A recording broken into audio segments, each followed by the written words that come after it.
During my 20s, I've read somewhere close to 150 books in an attempt to, in some way, improve my life. And I'll be honest, most of the books were a waste of time. Lots of the non-fiction, self-help books that I've read are great at making you feel motivated in the moment, but they don't leave you with enough tangible takeaways to actually transform your life. But there are 20 books that have completely transformed my life in my 20s. Books that, to this day, continue to give me knowledge and insight and wisdom to go forward in life and get more done. And so I've put those 20 books that transformed my 20s into a list that I want to give you completely free of charge, because I think that if you read even some of the books, it will improve your life. It will help you live a far better 20s with far more excitement, with far less pain, with all of the cheat codes that I needed to know. And so in this video, I want to tell you about the first 10 of those books. But if you want the full list of all 20 books that transformed my 20s completely free of charge, all you need to do is go to seanspooner.co.uk/books, or click on the top link in the description of this video, type in your email address, and instantly I'll send over that list. There is no catch, it's free of charge. I just think that these books will really improve your life. And so with that said, let me tell you about the first 10 books from this list of 20 books that transformed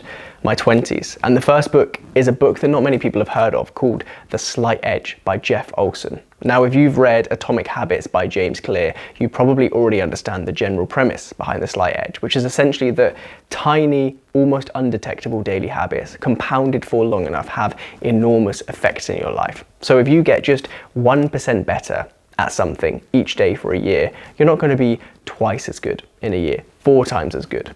1% better every day for a year will leave you 37.78 times better. And that's the general idea behind The Slight Edge, that if you do just a little bit more than yesterday, just a little bit more than those around you, just a little bit more than the people you're in competition with, compound that for long enough and you can get massively further ahead in life. And this idea is so powerful if you're in your 20s, because the thing that you have on your side is time. Sure, other people might have more contacts or more money or more experience, but they certainly don't have more time, which means that they can never benefit from the true effects of compounding growth. Whereas if you're in your 20s right now, you can. And so reading The Slight Edge will teach you all about how to approach life with compounding growth in mind and how to get massively further ahead from tiny, consistent actions. The first book is The Slight Edge by Jeff Olson. The second book that completely transformed my 20s is The Expectation Effect by David Robson. Now, the short summary of this book is that, believe it or not, the stories we tell ourselves in the confines of our own heads have a massive impact on the reality around us.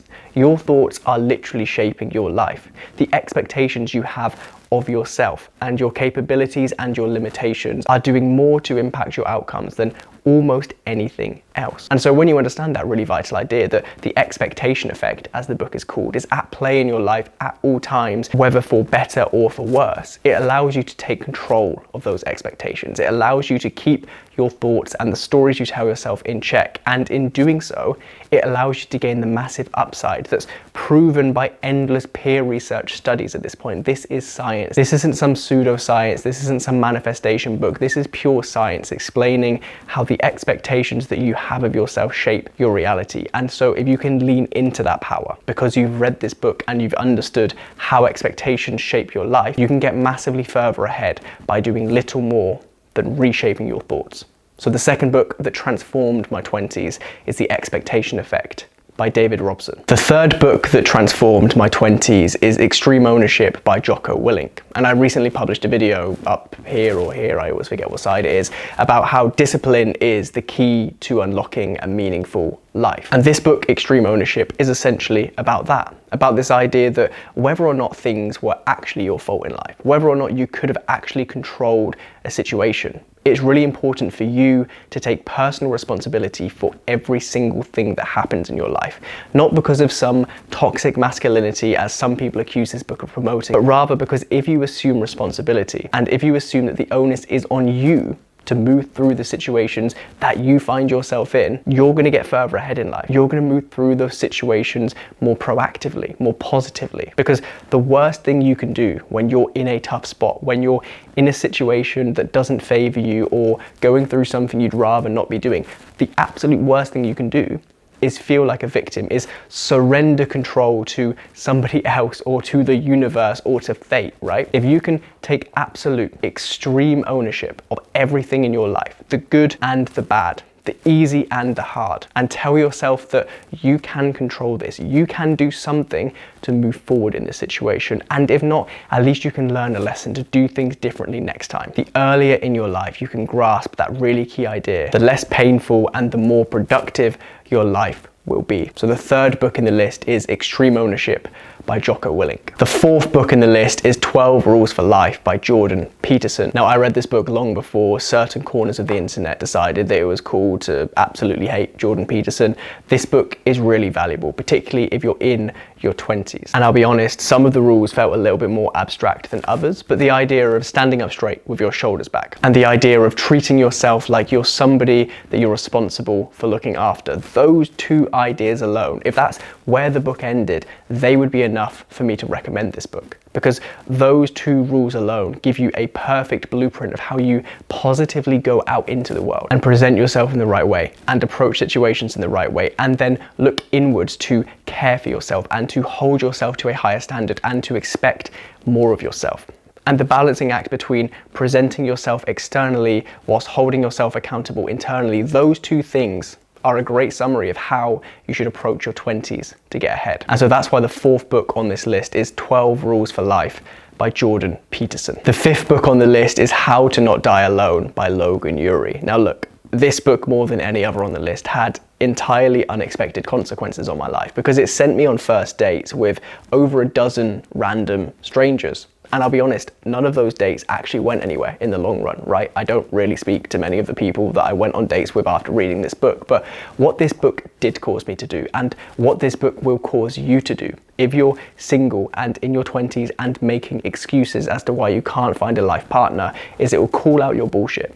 It will force you to analyze the real reasons as to why you're hesitating or expecting too much or looking down on yourself or telling yourself that you're not yet ready. This book is written by a behavioral scientist and it's founded in human psychology and science. This isn't a feel-good book saying you go out there and date. This is using real science layered over human experience to explain to you how you can be more successful in one of the most intimidating and least comfortable tasks that we all find ourselves doing. Going out into the world, meeting new people, being vulnerable, and trying to find connections. And so that's why the fifth book in this list is How to Not Die Alone by Logan Ury. Now, at this halfway point of the video, I just want to remind you that if you go to seanspooner.co.uk/books, you can get the full list of the 20 books that changed my 20s. And indeed, if you look down in the description, there are Amazon links to all 10 of the books covered in this video, where you can click on it and either purchase the book or get it completely for free on Audible.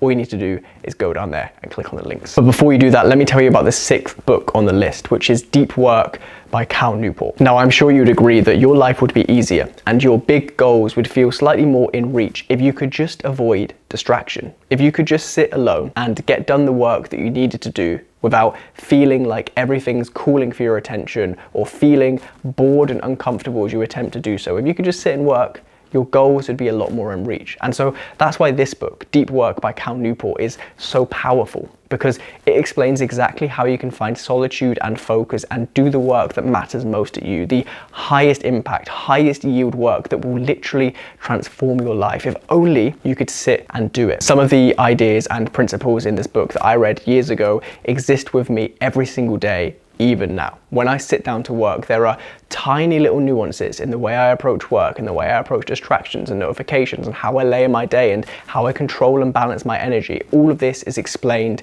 in the book, and it will transform how you approach work. Particularly if you're a student or a knowledge worker, this book will transform your work, and therefore this book will transform your life. And that's why the sixth book on the list is Deep Work by Newport. The seventh book on the list is Lost Connections by Johann. Now, I'm fortunate in the sense that I have never suffered what I would consider real depression, but that doesn't mean that I feel like I wasted my time reading a book all about depression. Because in this book, Johann outlines the 7 unexpected societal real-world causes of depression, the things that are proven to leave us more susceptible to depression and anxiety, and these things that we all want to avoid. And that does 2 things. Number 1, it helps you build an anti-fragile life against some of those pressures, against some of those things. But number 2, even if you're not in that place right now, it helps you understand others who might be. It helps you with more empathy and more understanding, approach conversations, and hopefully understand this illness that so many people are suffering from. This is a really useful book to read, and Johann's style of writing is so engaging that although it's quite a big book, I'm sure you'll fly through it, and I'm sure that you'll get a lot of value from it. And that's why book number 7 on the list is Lost Connections by Johann Hari. The 8th book on the list is The Surrender Experiment by Michael Singer. Now, I'll be honest, I kind of struggled with this book in some senses. It's a nice, engaging book to read, but it feels a little bit wishy-washy and a little bit conceptual at parts. However, the general idea is this.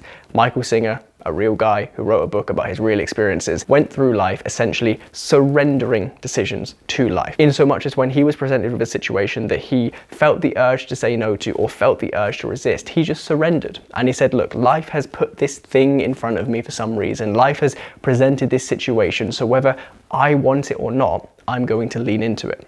And doing so, surrendering to life, allowing the flow of life to take Michael on a journey, had some really interesting, some really profound, and I think some really unexpected consequences. Now, where I separate slightly from this book is I struggle to integrate it too literally into my life. I just feel like I can't say yes to everything that's presented to me, particularly when I want to say no. But the general idea of surrender, of sometimes just being okay with situations that arise and working through them regardless, in a not dissimilar way to extreme ownership that we spoke about earlier, although this is such a different book. I think that those two ideas work really nicely hand in hand. And that's why the 8th book on this list is The Surrender Experiment by Michael Singer. The 9th book on the list is Happy by Derren Brown. And despite the title of the book, I picked up this book when I was anything but happy.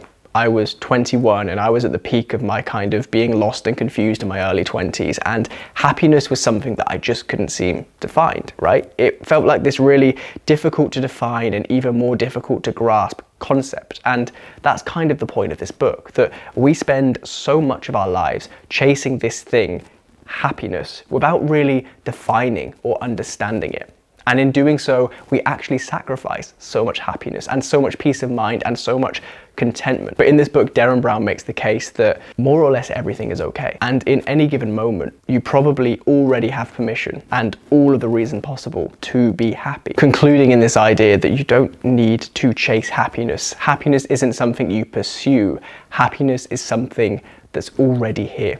And that's why the 9th book on the list is Happy by Derren Brown. And then the 10th book on the list, the final book that I want to tell you about in this video, is 4,000 Weeks by Oliver Burkeman. Now, this is one of the top 3 books that I've ever read when it comes to fundamentally shifting the way I look at life. We have just 4,000 weeks on this earth, and that's if we live all the way to the average life expectancy. You may get less, and it's likely that you're already over a third into your time. We have such little time on this earth, and yet we spend such a huge proportion of that tiny amount of time punishing ourselves and feeling guilty for not getting enough done and chasing our tail and sending endless emails and trying to say yes to everything, and in doing so wasting our very limited lives away. And this book, as a singular takeaway, helps you reshape the way you approach life, reshape the way you approach decision making and what to say yes to and how to spend the tiny amount of time you have